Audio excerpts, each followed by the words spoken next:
Her gün seyredir Bakımızı gözəl mavi Xəzəri. Dənizdə çox şəhər görüb və bilir yoxdur bənzəri. Dalğayla sahilə tumar çəkir ki sevirəm səni.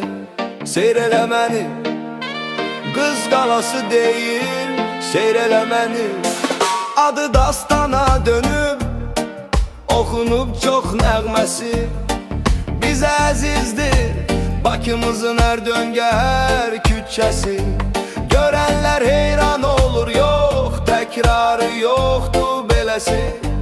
Çox gözəldir doğma paytaxtın gündüzü və gecəsi. İçəri şəhərdə sanki nağıllar aləmidir. Gəzməklə doymaq olmur, insanı o heyran edir. Bakıdan ayrı düşəndə ürəyim üsyan edir. Bakı gözəl şəhəri, sevgim sənə səmimidir. Hər gün seyr edir Bakımızı gözəl mavi Xəzəri. Dənizdə çox şəhər görüb və bilir yoxdur bənzəri. Dalğayla sahilə tumar çəkir ki sevirəm səni.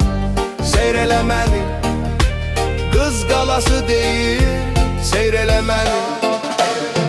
Bakımız dünya gözəlidir mənim gözümdə. Ayın işığı sima tək əks olur dəniz üzündə. Gəlib görən heyran olur şəhrə bilmədən özü də. Bakı heyranları çox yazıb musiqi və sözündə.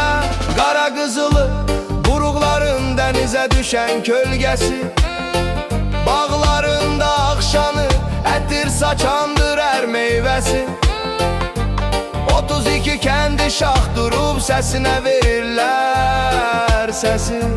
Bakıdan ilhamlanıb qəzəlləri və hər nəğməsi. Hər gün seyr edir Bakımızı gözəl mavi Xəzəri. Dənizdə çox şəhər görüb və bilir yoxdur bənzəri. Dalğayla sahilə tumar çəkir ki sevirəm səni. Seyr elə məni, qız qalası deyir, seyr elə məni.